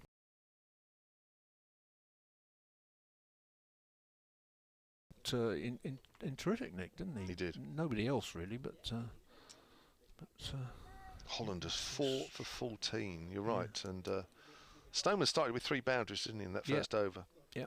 Little bit. Well, Brad Wheel just took a couple of overs really to get into his stride, but we understand that because he's played so little cricket. It's Evans facing Holland once more. He's trying to flick that away down the leg side. Good diving stop from Lewis McManus. I didn't play in that one. No, but I do absolutely love it. Yeah. So ended in a draw, if I remember rightly. It's edged, fielded by Sam Northeast at third slip, bounced in front of him. Holland has got the ball exactly in the right areas. Just the odd one that drifts down the leg side, but generally he's made the batsman play. Fraction of movement off the seam for something. Fairly pretty good nick. The truth is, I think it's probably impossible to find out throughout the whole history, because there are some scorebooks from the earlier years which are just not complete with bowling analyses. I mean, I can tell you the quickest 4 wickets in our history, if you want, can't I? That's mine. Yeah, well, it must be. I think you're the only one who took 4 in 4. Yeah. Butch White once took 4 in an over. But the honest answer is I don't know. But I do have something that I can tell you, which intrigues me. In fact, I can tell you now. I thought that what I would do is try and find out the best bowling analysis by a Hampshire bowler in the first innings on a brand new home ground. Okay? Right. And it's going to take me a little while to do it, because this is the 15th home ground that Hampshire played first-class cricket on. But I found one against Surrey, which is a 4 wickets in the innings, as Brad Wheel comes in again from the park end and bowls him. Ooh, Evans just lets that through, and there's some excited shouts from the slips, which suggest we are at long very on. low. Oh, you've got it on there, yeah. A chap called Henry Peirce played the first match ever at Aldershot in 1905, and he took 4 wickets against Surrey. But it was 4 for 112, and Surrey scored 482. The other thing I'm very confident about is that this is the first occasion on which the first wicket a Hampshire bowler has taken on a new home ground has been taken by an American international. I couldn't resist it, I'm sorry. Brad Wheel bowls, and that's just pushed out to point defensively. I am sorry about that. I think that's a fairly safe bet, though, yeah, Dave, I think it is, yeah. Then we did have another chap whose name has completely escaped me for the moment, who everybody thought he was born in America, and then they suddenly discovered he wasn't. He was born in India. So I don't think we've ever had an American before. So, but this has been extraordinary, hasn't it? It's 45 for 5 in the 13th over now. Holland 6 overs, 4 for 18. And Brad Wheel collects the ball at the end of his mark. Turns around, pile of sawdust there. And he runs. Green on the square, dry everywhere else, through to McManus, let through. That's noticeable, more noticeable than if you go to the Ageas Bowl, where there are all sorts of facilities for watering through these hot summers and so on and so on, and nowadays it stays very green. The outfield here is pretty brown. It's not quite as brown as I remember 1976. You've ever seen those, the recording of Michael Holding and his pals bowling at the Oval? It's almost white, isn't it? Yeah. At the end of that extraordinary summer. Radlett looked like that last week. Did it? Yeah. Almost your home territory. It was. Here's Brad Wheel again. Fairly lengthy run. Good to see him fit and back and bowling. In he comes, and bowls, and again Evans just lets that through. McManus takes. And there's no run. He's bowling with 3 slips and a gully. The man at gully is... I think the man at gully is Ian... is it James Fuller limbering up? I'm not sure. Yeah, it is. It wouldn't be Ian Holland limbering up, would it? I can't... Yes, it is, yeah. Sorry, Old Eyes and Cricketer in the Distance. Has a kind of... the quality of the cricket is higher than this, but it has a kind of feel on this ground of a Saturday afternoon league league club game really. Brad Wheel bowls again outside the off stump, let through. The end of the over, you look out into the distance and there are the sort of trees that are typical of a club ground, and apart from hearing the shouts of the players, it's a fairly quiet thing. There are few spectators, but very few. Well, they're not technically spectators, Dave. They shouldn't be, should they? No, they're not technically. They should all have a particularly good reason for being here. 1 for 25, Brad Wheel, who's playing his first-class game for Hampshire since May 2018. Goodness. Yes, I know. Goodness me. There you go, Dave. Yeah. That's. He's had his injury problems as well. Yeah. Oh, yeah. And was in South Africa, of course, until fairly recently. Yeah. So it's going to be Jamie Smith back on strike, who's still yet to get off the mark. Apologies if the live stream's a little bit fuzzy at times. It's nothing to do with us, unfortunately, as commentators. But if you are watching it and it's a little bit annoying, then apologies. But as I say, it ain't our fault. So Ian Holland to continue, putting a good shift, these two. Yep. Wheel and Holland. Holland to begin a new over from the Castle End. And he's bowling to Jamie Smith. And Smith's playing a missing outside the off stump, half shout, mainly from the fielders from behind the stumps. Not quite sure what they saw or heard that others didn't, because there was nothing from Ian Holland. 4 for 18, Dave. Ian Yes, Holland. extraordinary. I was just thinking that he might be inclined to nurse wheel, through this a bit, not over bowl him, but I don't see any reason why Holland can't bowl a few more overs. He's also got Scriven on debut to have a look at. This is his 7th over here, Holland, and that's flicked away by Smith behind square on the leg side. They'll pick up just a single, fielded by Brad Wheel, who actually was on the field quite a few times at Radlett because of the injury problems that Hampshire had. For 6, Borthwick for no score, Jacks for 4, Stoneman for 21, Jason Roy for 4, the men out so far. Here's Holland to Laurie Evans, who pushes forward, inside edge, as that goes out towards mid-wicket. Yeah, it's interesting that they chose to bat first. I mean, whether they've just bowled terrifically well, not batted terribly well, or, you know, there's nibbling around, hasn't there? There's been the odd ball that's just moved a bit, shaped a bit in the air, but it's been nothing out in the ordinary. No. It's just been one of those sessions where the ball's found the edge. Or is Holland again? Laurie Evans pushes forward back to the bowler. We've had some LBW decisions where the batsmen have perhaps played slightly across, or in Jason Roy's case, no shot at all. But I said to you earlier, didn't I, that I think this, again, I can't really check this very easily without going through every scorecard in Hampshire's history, but this has to be one of the least experienced sides that Hampshire have ever fielded. So this is a hugely encouraging start for them. It is, yeah. No Vince, no Dawson. No. There's Holland. Evans pushing forward again. The other one just keeps a fraction low. That one did so fractionally as it went out to Harry Kame at mid-wicket. Yeah, I mean, they've got one capped professional player in the side, Sam Northeast, and one international player. I made the joke earlier about it. One international player is Ian Holland, who plays for the USA, and that's it. And I mean, even 2 weeks ago at Hove, when they only had one cap player, they did also have Keith Barker, who's been capped by Warwickshire and very experienced, but not today. Evans faces again. That's good carry this time from Holland, as that's left alone through to Lewis McManus. And that is the end of the over. 46 for 5 then Surrey, who come into this game having lost both their opening fixtures against Middlesex and against Essex. Yeah, it'll be tough for either of these two teams to get through to the last two, won't it? But that doesn't make it in any sense irrelevant, because there are a lot of young cricketers on both sides in this game who have a chance to stake a claim for a future.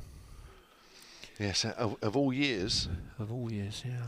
This is where, yes, I think if you're borderline, aren't you, whether you're going to, for next year, if your contract's running out, this is probably the year where, maybe in past years you might just be given one. This year it might not happen. So they're all playing for contracts out there, those that...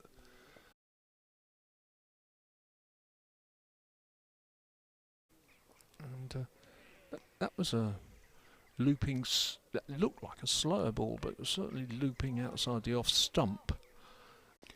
He'd be somewhere. Fuller in bowls, and again Smith just lets that through. There's a bit of an early bowls, and that's nicely hit up to mid off, but fielded, no run. What would you pick as a photograph of Gordon Greenwich if you had one photograph on Cricket Archive? They picked him as a wicket keeper. Career with Scotland, and we went on for about half hour.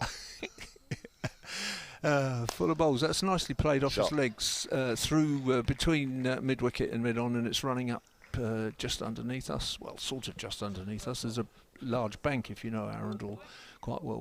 We're at the top of the high bank.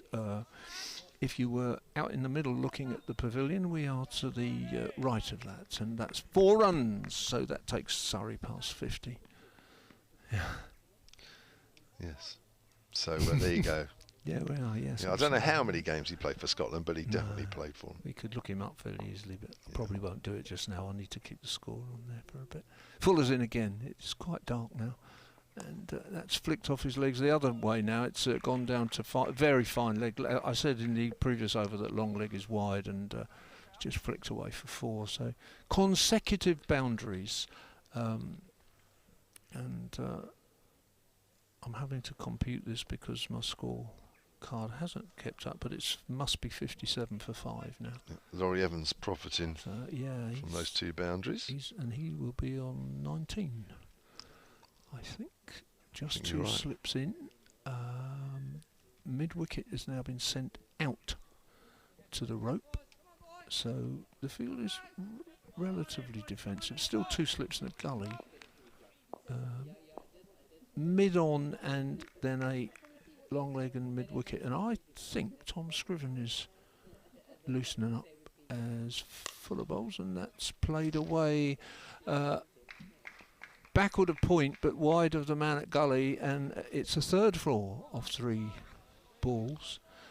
Somebody tweeted earlier about Fuller sometimes being somewhat expensive, and whoever that was, I can't remember who it was, apologies for that, but whoever it was, you called it right in this over at least. 3 consecutive 4s. Evans goes on to 23, and the score should be 61 for 5. Dave Vokes, funnily enough, the photographer, a lot of you Hampshire fans at least will know him. Dave Vokes says he loves this ground. He thinks it's one of the best grounds to take photographs on in first-class cricket. Full of bowls. And that's driven past him for 4. So 4 consecutive boundaries. Evans 16. It's not catching up here at all. I think the Wi-Fi can't keep up with the scoring rate. Evans has now got 27 from I think 26 balls, which is pretty extraordinary when you think that he came in at 36 for 5. It's a very odd game, this. It is, Dave Vokes loves it because there's this dark background against which the white clothed cricketers stand out quite beautifully. Full of bowls.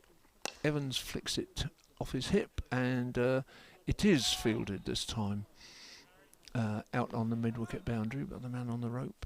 They take just a single, and 62 for 5, I think. Evans on to 24.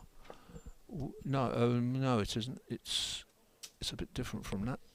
I'm sorry, we don't have the scoreboard, and we don't have 6. How about 66 for 5?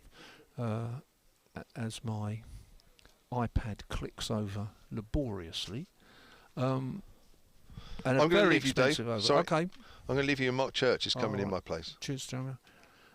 Fuller 2 overs, 0 for 17, which wasn't what Hampshire needed at that particular point, that precise point. And this, in the distance, is going to be Tom Scriven's first ball and first over in first-class cricket. He's wearing number 33, and he's been there or thereabouts for a little while. He played I think it was a T20 or certainly a white ball game a couple of seasons ago. Wasn't always playing last year, and I think there might have been an injury involved in that. When I say not always, that would have been in the second limb. Second limb very successful last year. They won the championship. But as Mark settles down, I'll just call the first ball. That's his first ball, and very close from the reactions of people, and certainly the ball shaped in because Lewis McManus has taken it towards leg slip. And I'll hand over to you, Mark, for this over, if you like. Good afternoon, Dave Allen. Hello, sir. Good afternoon, everybody. Well, one thing I would say is it's action-packed Cool, isn't today. it? Surprised if it came a bit sooner, to be honest. As Scriven's in, forward goes Evans, little inside edge onto front pad. They'll go up for it, but he hit that. You could hear it from here. Even though we're at third man for Laurie Evans, he's definitely hit that. But Scriven on debut here, England under 19 as well. Yeah. So yeah, a big day for this young man. The thing I'm hearing is that they think he's got a bit more pace than he used to have. There's a bumblebee.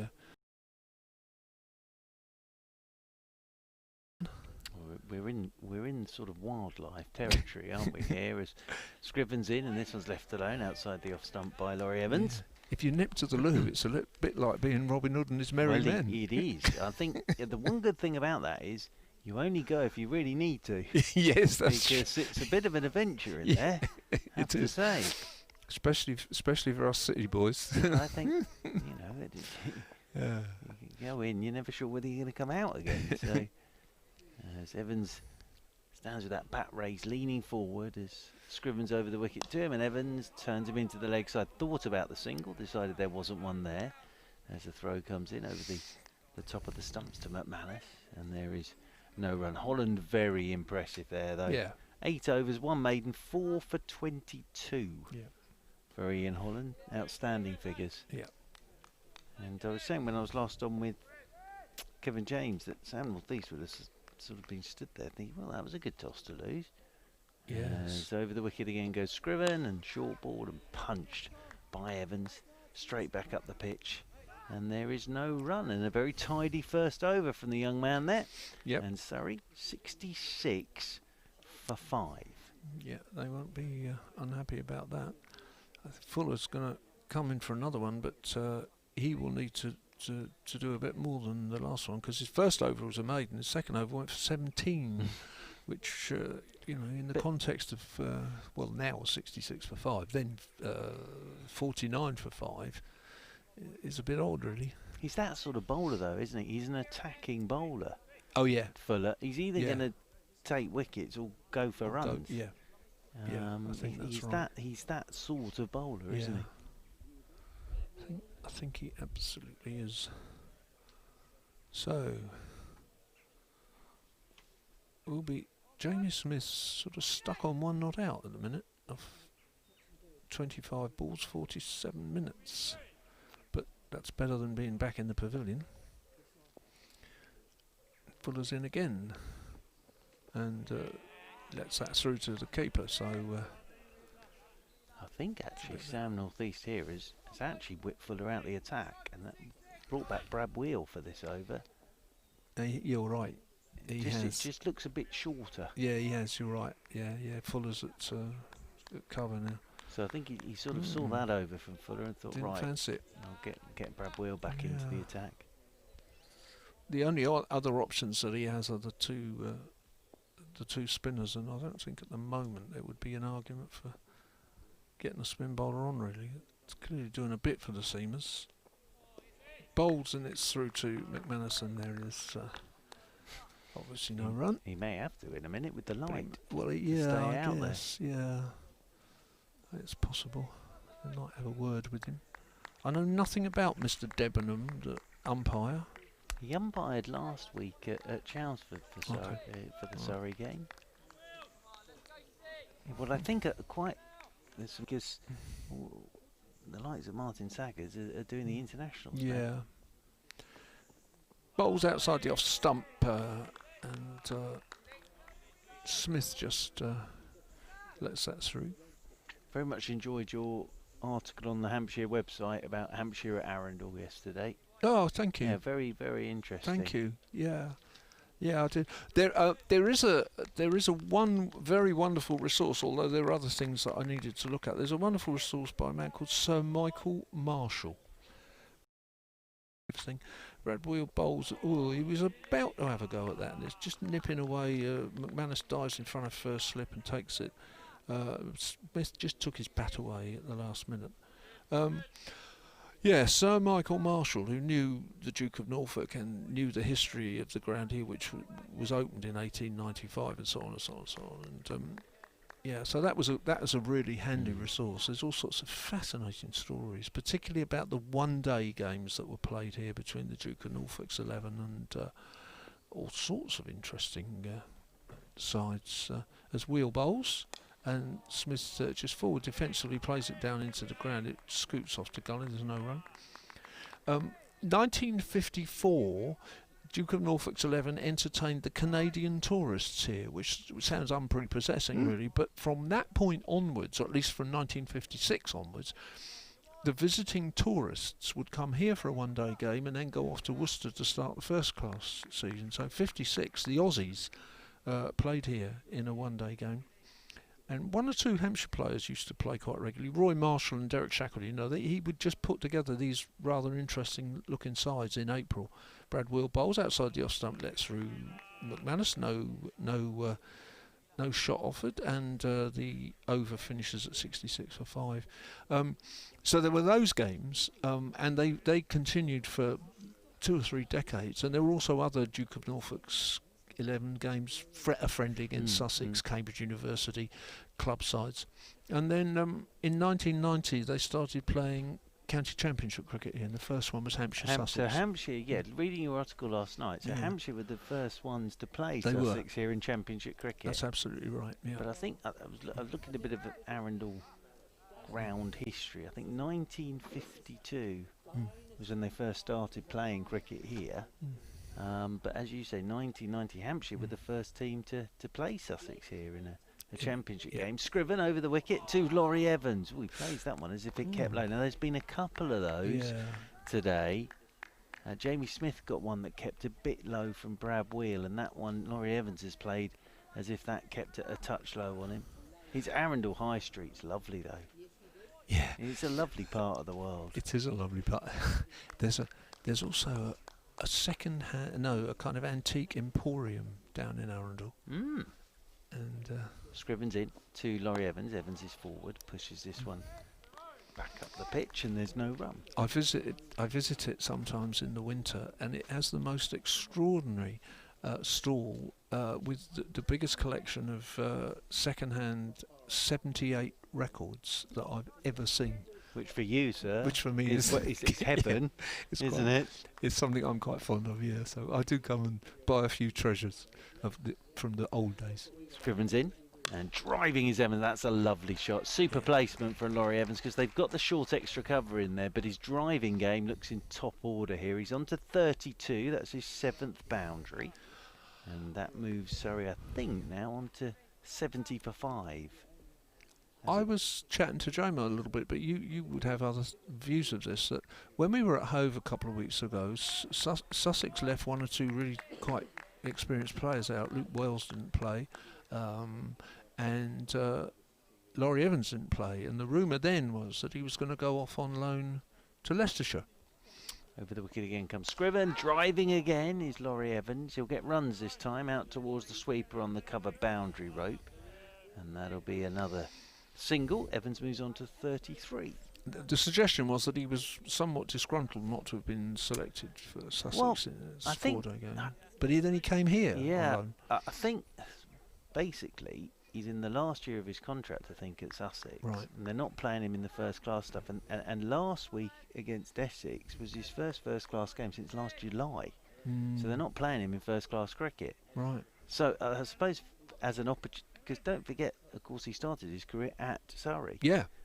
So I think he'd like to come back if there was a chance. So Scriven is into Smith. Smith is forward, pushing this one out into the offside, and there's no run. So I suppose, again, for Laurie Evans here, it'll be the runs he scores while he's on loan with Surrey. Can he nudge Surrey towards something for him? Why did he leave? Well, he wasn't getting opportunities then either. Okay. And the chance came up to go to Warwickshire. Okay. His big season was 2013, when he Right. made a lot of runs for Yeah. Warwickshire. As this one's left alone by Jamie Smith. He's a hugely talented cricketer. Yeah. You know, he was on the England Lions tour Yeah. to Australia in the winter. But he's played mostly white ball, is that Mostly correct? white ball, really. Yeah. But he started, I remember his championship debut for Surrey back Right. in 2007, would it be? He opened the batting. He opened the batting at Derby. That's a from long memory. time ago, isn't it? Long time I ago. hadn't And then realised that long. left Surrey in 2010. Okay. And as I say, that was his last game for Surrey until last week. The young man Curry, who was in the 12 but was not selected, has just come off the field. He was fielding sub. Sam Northeast has come back on. It's fairly quick. Northeast is now just moving the field around. He's pushing cover out right out onto the boundary for Laurie Evans. Cover is Mason Crane. I think he's miles away and it's dark, but I think that's the case. And Brad Wheel comes into bowl and it's outside the off stump again, just let through. 71 for 5. But it's a nice drive to the ground. You go past the River Arun.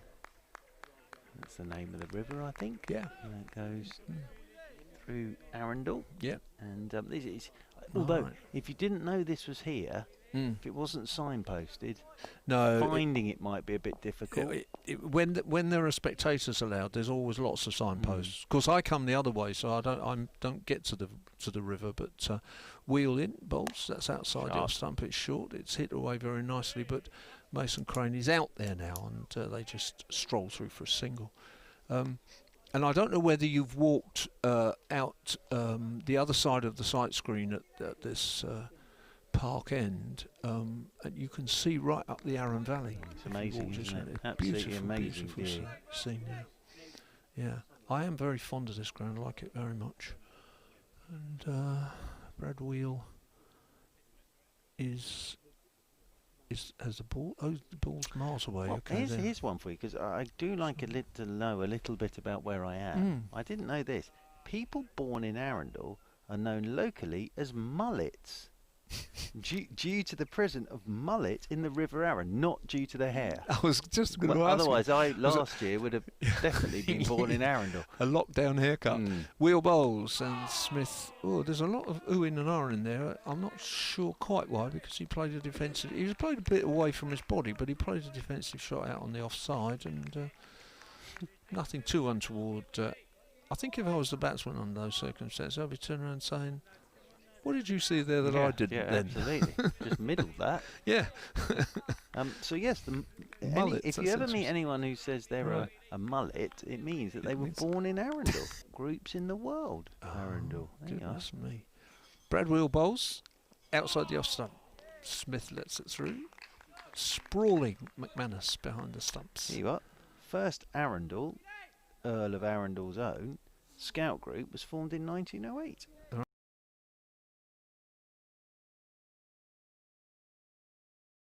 Yeah. And there's been some notable people that have come from Arundel over the years. My big question, I mean, you can tell us in a minute, my big question is why the Duke of Norfolk call? Here you are. I think that may as well have just bounced in front of the second slip. Definite edge on it. Yeah. Nice bit. So the Duke of Norfolk is the premier duke and there's no run. And probably worth mentioning, 16 of those 18 were in boundaries. Yeah. So it had been all action. Yeah.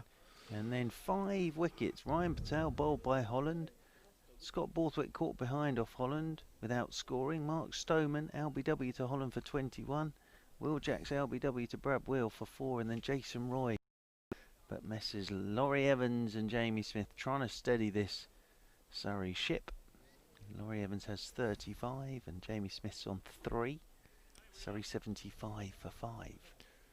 Felix Organ is the latest man to nip off.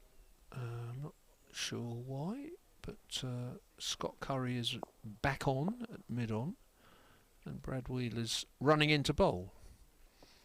He bowls. That's outside the off stump, and it's sort of dabbed away wide of the Mallet Gully. There's a race round there for Mason Crane, who gets there. They think about the extra run, but decline it, probably wisely as the throw comes in.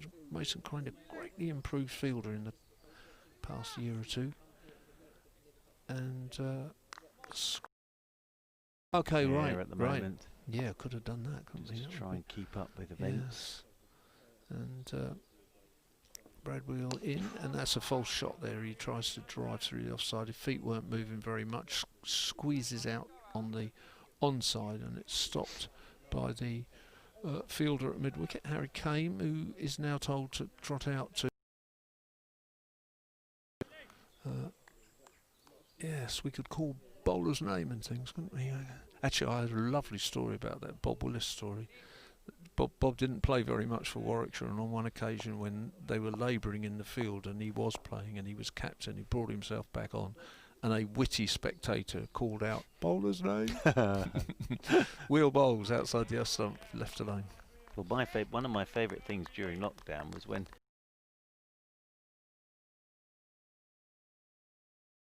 garden and he was sat behind a trestle table like this. Yeah. Someone tweeted that picture with bowler's name. Yeah, really, that's lovely. That did make me smile. Well, not when you're the Duke of Norfolk. You're not just the Earl of Arundel. You're the Earl of Surrey, the Earl of Norfolk, Baron Beaumont, Baron. You get a lot of subsidiary titles, if I can say that. Goodness. Wheel bowls, and he's beaten forward defence. Fairly ugly forward defensive there. He sort of ends up crouching really and holding the poster on. I'm not quite sure why. I think again his feet weren't really moving, which is a bit odd because he's been playing very nicely. Yeah, I think again. Bit low. Yeah, kept a bit low on him. And you don't just get Arundel Castle, old boy. You get Carlton Towers as well. There you go. Which is a parish of Carlton, which is 5 miles southeast of Selby, North Yorkshire. Okay. So you get Arundel Castle and Carlton Towers if you're the Duke of Norfolk. It's right, isn't it? It's a good life, isn't it? That's outside the off stump, and it's played out to the sweeper Mason Crane on the cover boundary, and as a result Harry Kane runs in. He's his opposite number, mirror image, runs in from the mid-wicket sweeper position into saving one to the field for Smith, who's gone on to 3, not out after 66 minutes. Yeah, that's not a bad life at all, really. I wonder if the Duke is allowed to come into the game today. There was a story about Rod Bransgrove at the Test match not being allowed into the Rod Bransgrove Pavilion. I saw that, yeah.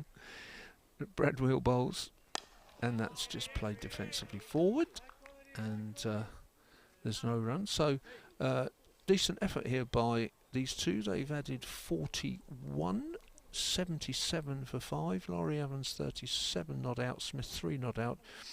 Bradwell 10 overs, 1 for 28, and when you consider he'd bowled 1 over, 0 for 12, he's now bowled 9 overs for 16, which is pretty good. And we are having one of those hydration breaks. Yes, and a hand sanitisation as well. I think all of that. Yeah, it's every 20 minutes or 6 overs, whichever comes quicker. Okay. Nobody ever seems to look after the umpires on these occasions. Well, somebody mentioned that last week at Chelmsford, but just stand in a huddle and say, "Who's bringing me something?"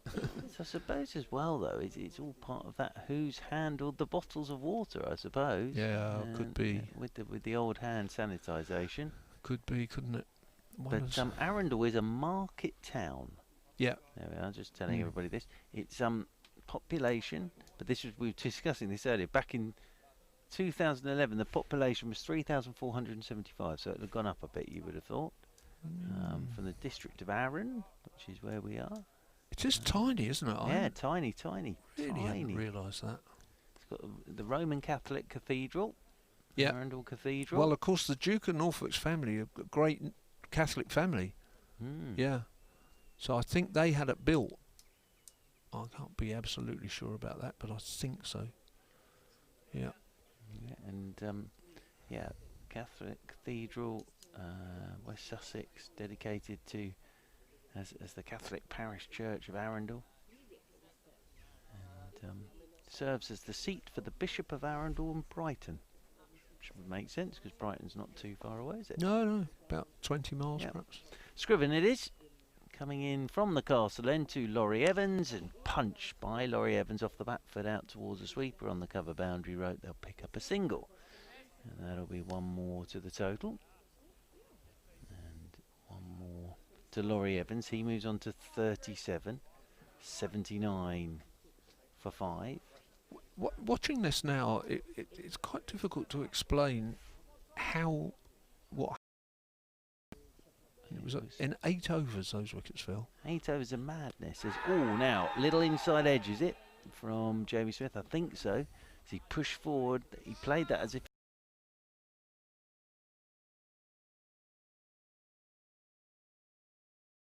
Messrs Borthwick, Jackson, Stoneman are going to do a circuit of the ground.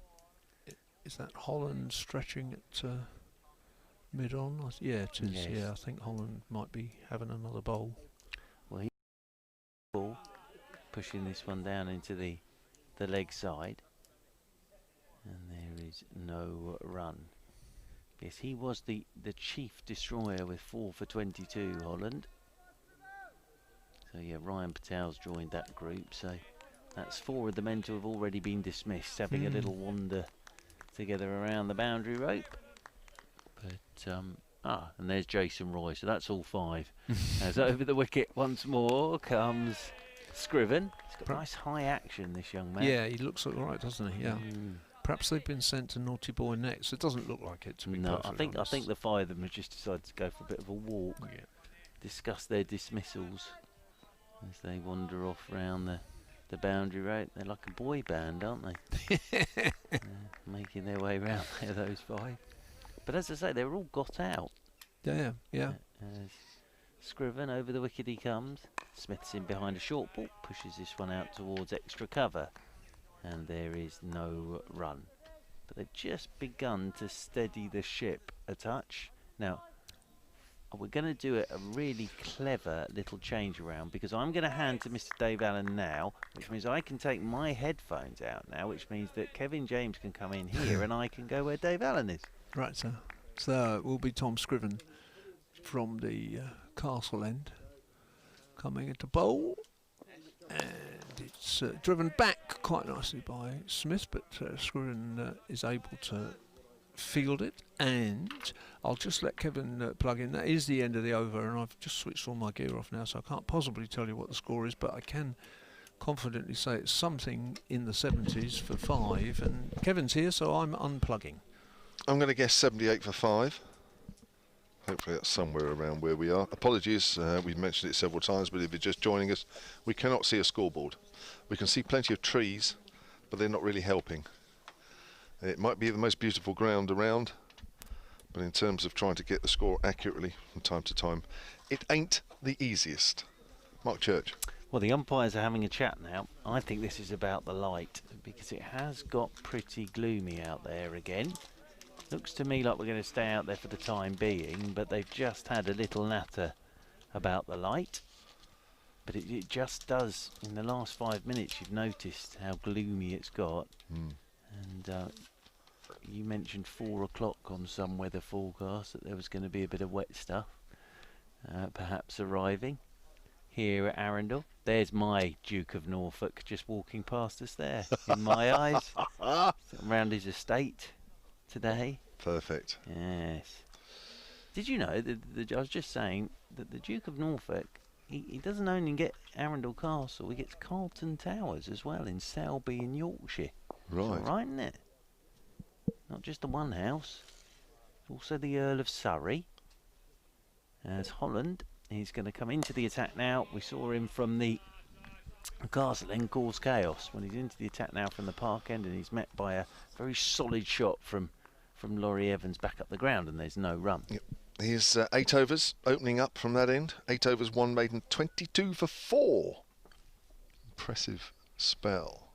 Yeah, very good stuff from Ian Holland. As over the wicket he comes to Laurie Evans, and Evans works him leg side, plays that as if it just came back into him. Late. And there is no run. Oh, umps are together again. They're worried about this light, I think. What do you reckon? Well, it's definitely got a bit gloomier, but it's, yeah, we're going to come off. We're going to come off for the light. It's definitely got a bit gloomier, but we're off for light. And I think, sorry, 79 for 5, I think that is.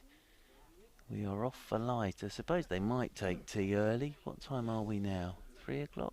Yep, just after. Just after 3, so I suppose they could take an early tea and take another look later, but it's definitely got a bit gloomier.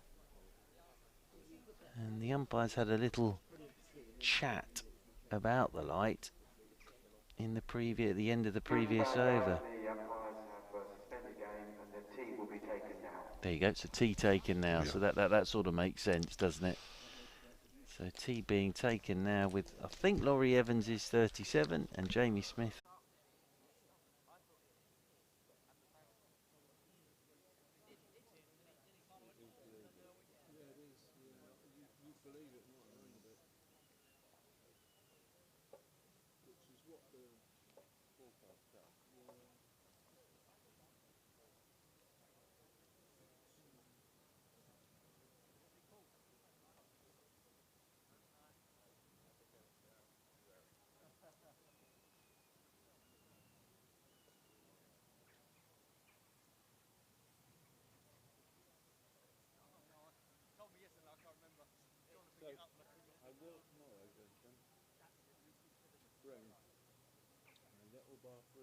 You've got one. So I put there, looking back there, Yeah. you might be able to. Or any mirror. Yeah, any mirror could do it, shouldn't it? I think there's something sure. Stand though, you see. Oh, is it? Yeah, so I'm sure I've got one that's lying around. It was poorly designed, really, let's be honest.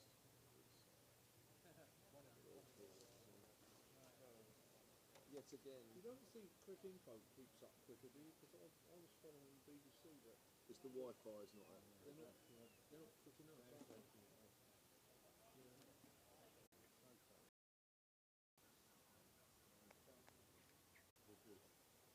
Lovely day.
Hello. Hello.